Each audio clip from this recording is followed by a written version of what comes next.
नमस्कार, मैं हूं आर.एस. ओरकेरा और आप देख रहे हैं ओरकेरा एजीएम स्टडी। आपका हमारे चैनल पर स्वागत है। गाइस, आज का हमारा टॉपिक है do S directed. Board exam में या फिर कॉम्पिटिटिव एग्ज़ाम में डू एस डायरेक्टेड जो है इससे सवाल पूछे जाते हैं। तो यदि आप ये वीडियो देख लेंगे तो आपको उन सवालों को हल करने में ज़्यादा दिक्कत नहीं होगा, आसान हो जाएगा। तो चलिए हम वीडियो शुरू करते हैं। तो हमारा पहला जो क्वेश्चन है वो है they do their home work, और कोष्टक में दिया गया है मेक निगेटिव। इसका मतलब है ये जो वाक्य दिया गया है, सेंटेंस दिया गया है, इसे निगेटिव में चेंज करना है। तो गाइस देखिए, यहाँ दिया है they do their home work. हमें यहाँ पे सब्जेक्ट, वर्ब और ऑब्जेक्ट की जानकारी होना चाहिए, हमें उन्हें पहचानना आना चाहिए। तो यहाँ पर देखें, हम कई लोग क्या करते हैं, ये जो डू है इसे हेल्पिंग वर्ब मान लेते हैं, सहायक क्रिया मान लेते हैं, और फिर सहायक क्रिया मान करके उसका निगेटिव बना देते हैं, जो कि गलत हो जाता है। तो यहाँ पे ये जो डू है ये हेल्पिंग वर्ब नहीं है। इस वाक्य में ये जो डू है ये मेन वर्ब का काम कर रहा है। तो ये जो वाक्य है ये आपका सिंपल प्रेजेंट का है, सिंपल प्रेजेंट टेंस का वाक्य है। तो उसी के अनुसार हमें इसे निगेटिव में चेंज करना है। तो इसका निगेटिव हो जाएगा, देखिए इसका निगेटिव होगा दे। अब ये डू जो है मेन वर्ब है, तो हमें ये सब्जेक्ट के अनुसार हेल्पिंग वर्ब का प्रयोग करना है। आपको मालूम होगा यदि subject third person singular number का होता है तो हम डज का प्रयोग करते हैं, और यदि थर्ड पर्सन सिंगुलर नंबर ना हो, अदर कोई दूसरा हो, यानी फर्स्ट पर्सन का हो, सेकंड पर्सन का हो, थर्ड पर्सन बहुवचन का सब्जेक्ट हो, तो हम डू का प्रयोग करते हैं। तो उसी तरीके से हमें यहाँ पे उसका प्रयोग करना है। क्योंकि ये जो दे है ये थर्ड पर्सन का सब्जेक्ट तो है, थर्ड पर्सन तो है, लेकिन थर्ड पर्सन बहुवचन का सब्जेक्ट है, इसलिए यहाँ पे हमें डू का प्रयोग करना है। तो ये हो जाएगा they do not, they do not, they do not do their home work. ये इसका निगेटिव बन जाएगा, they do not do their home work. कई लोग ये डू को ही हेल्पिंग वर्ब समझ जाते हैं और उसी के बाद नॉट लगा देते हैं, जो कि गलत हो जाता है। तो इसको आपको ध्यान में रखना है। ये जो डू है ये हेल्पिंग वर्ब नहीं है, यहाँ पे ये जो है इस मेन वर्ब का काम कर रहा है, और उसके अनुसार से ये जो सेंटेंस जो दिया गया है ये जो है प्रेजेंट का सेंटेंस है, सिंपल प्रेजेंट का है, इसलिए उसी के अनुसार हमें हेल्पिंग वर्ब का प्रयोग करके इसे निगेटिव में चेंज करना है।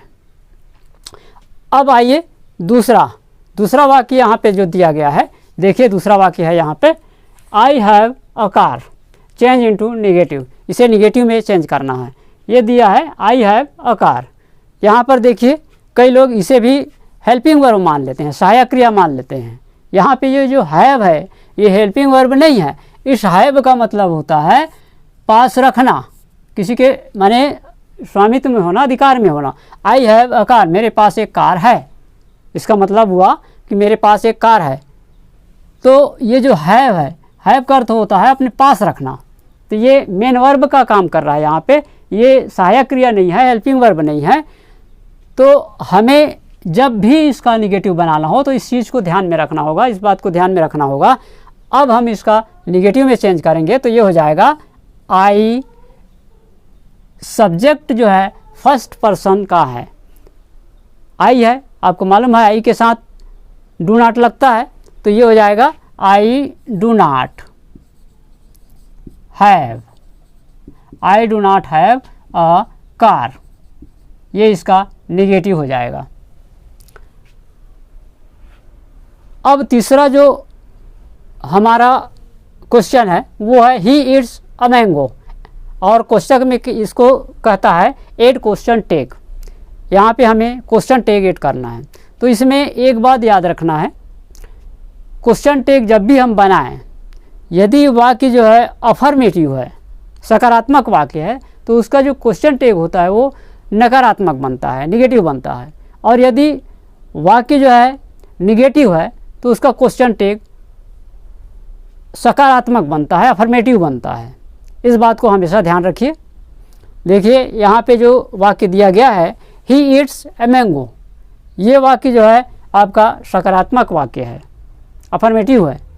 तो जब हम इसका क्वेश्चन टैग बनाएंगे, क्वेश्चन टैग इसमें ऐड करेंगे, तो वो जो है निगेटिव होगा।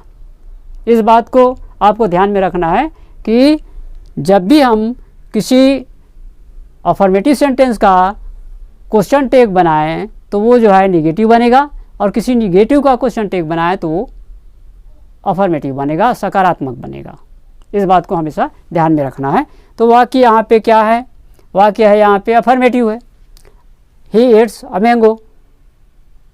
तो इसका जो क्वेश्चन टैग बनेगा वो निगेटिव बनेगा। अब क्वेश्चन टैग बनाने के लिए हमें सबसे पहले हेल्पिंग वर्ब को रखना होता है, उसके बाद में वाक्य के अनुसार सब्जेक्ट को रखना होता है। तो देखिए यहाँ पे कौन सा हेल्पिंग वर्ब आएगा। पहले हम इस वाक्य को लिख लें, ऐड करना है क्वेश्चन टैग, तो ये हो जाएगा, सबसे पहले वाक्य को लिखें हम, ये होगा he eats a mango, he eats a mango. उसके बाद यहाँ पे कॉमा लगा देंगे। फिर हमें हेल्पिंग वर्ब का प्रयोग करना है। तो हेल्पिंग वर्ब किसके अनुसार से रखना है, वाक्य में सब्जेक्ट जो है वो सिंगुलर है या प्लूरल है, किस पर्सन का है, इसको देख करके हमें हेल्पिंग वर्ब का चयन करना है।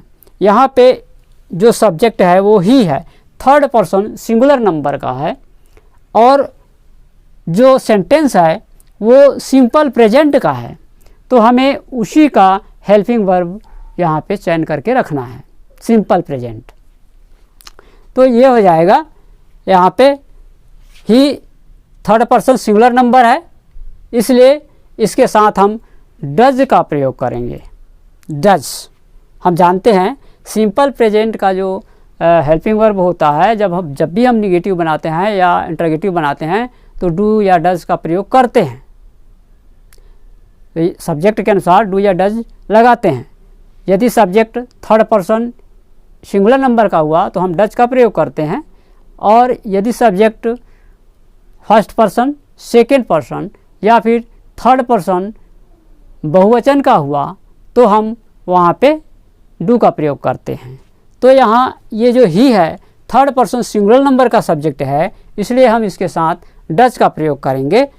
अब हम चलिए डज लगा देते हैं, ये हो गया डज। अब मैंने जैसे कि पहले ही बताया, यदि वाक्य जो है, सेंटेंस जो है अफर्मेटिव है तो उसका क्वेश्चन टैग निगेटिव बनता है। तो यहाँ ये वाक्य जो है सकारात्मक वाक्य है, इसलिए इसका क्वेश्चन टैग जो है नकारात्मक बनेगा, निगेटिव बनेगा। तो ये जो डज है वो क्या हो जाएगा, डज नॉट हो जाएगा। तो डज नॉट को हम उसका शॉर्ट रूप में लिखेंगे, लघु रूप में लिखेंगे, तो ये डजंट हो जाएगा, ये हो जाएगा डजंट। अब हमें सब्जेक्ट को रखना है। सब्जेक्ट क्या है, ही है, डजंट ही, ये उसके बाद क्वेश्चन मार्क।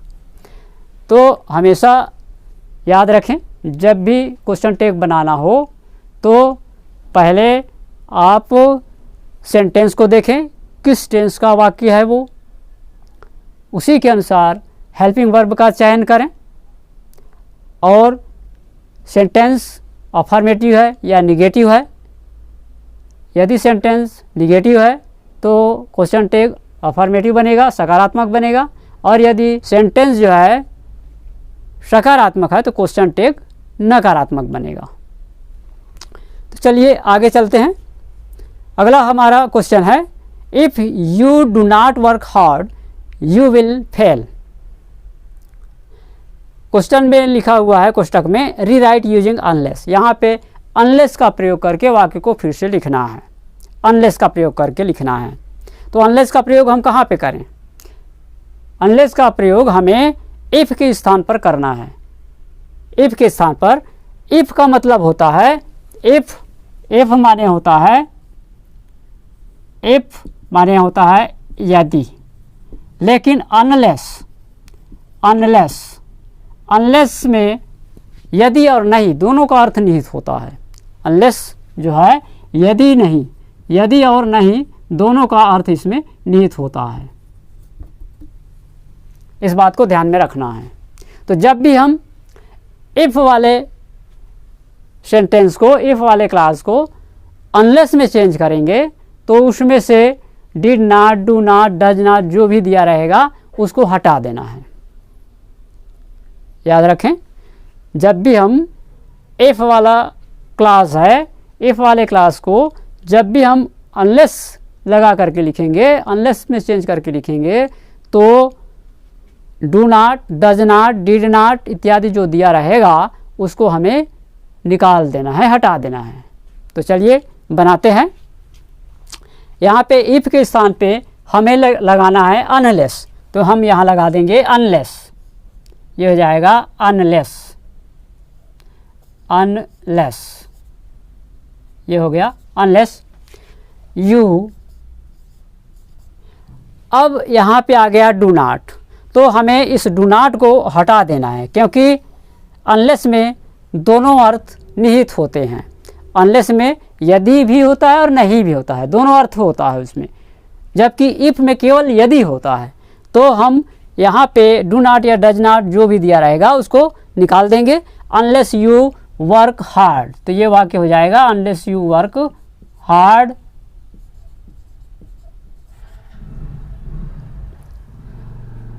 अब फिर आगे जो दिया है उसको लिख देंगे you will fail.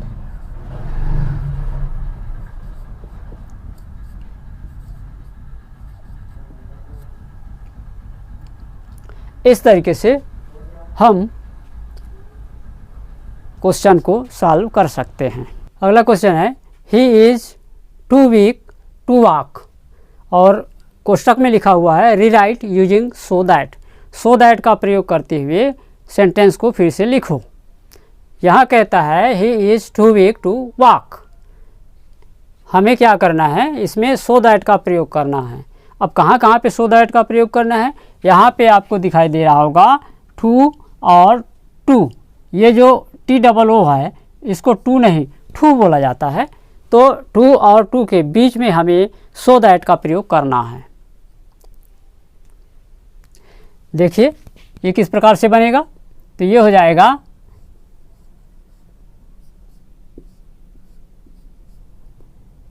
He is, इस टू के स्थान पर अब हम इस टू को निकाल देंगे और टू के स्थान पर सो का प्रयोग करेंगे। ही इज सो वीक, और फिर ये जो दूसरा टू है इसके स्थान पे हम दैट लगाएंगे। He is so weak that,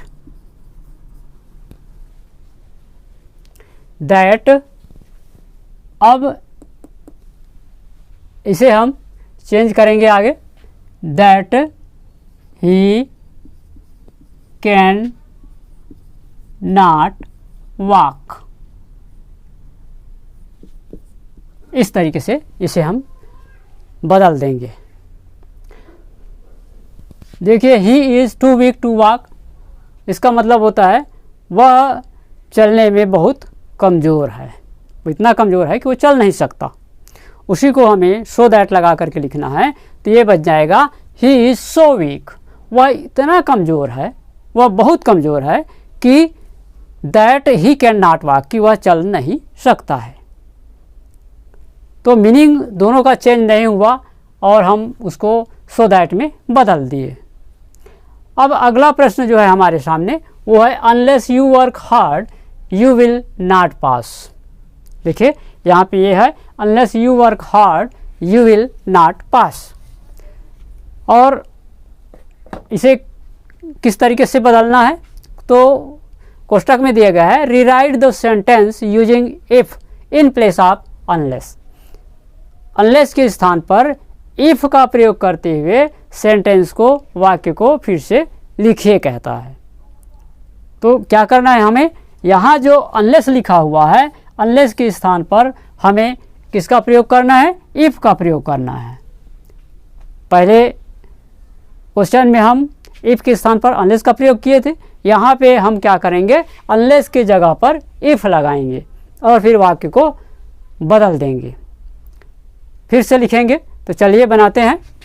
unless के स्थान पे हम लगा देंगे इफ़, तो ये हो जाएगा इफ़ यू। अब देखिए पहले हमने क्या किया था, जब हम इफ़ के स्थान पर अनलेस का प्रयोग किए थे, अनलेस लगाए थे, तो इफ़ वाले क्लास में जो do not, does not, did not लगा हुआ था उसको हमने निकाल दिया था। तो यहाँ पे हम क्या करेंगे, यहाँ पे जब हम अनलेस के स्थान पर इफ़ का प्रयोग करेंगे तो हमें do not, does not, did not का प्रयोग वाक्य के अनुसार करना है, सेंटेंस के अनुसार करना है। तो ये हो जाएगा if you do not, if you do not work hard, ये हो गया। If you do not work hard you will not pass. इस तरीके से हम इसे चेंज कर देंगे। तो देखिए ये आज का वीडियो बस यहीं तक। अब फिर इसका अगला वीडियो फिर से हम बनाएंगे। इसके लिए यदि आप डुएस डायरेक्टेड कंप्लीट सीखना चाहते हैं तो हमारे चैनल को सब्सक्राइब कर लें, और यदि ये वीडियो आपको पसंद आया तो एक लाइक कर दें और अपने दोस्तों में शेयर ज़रूर करें। तब तक के लिए धन्यवाद।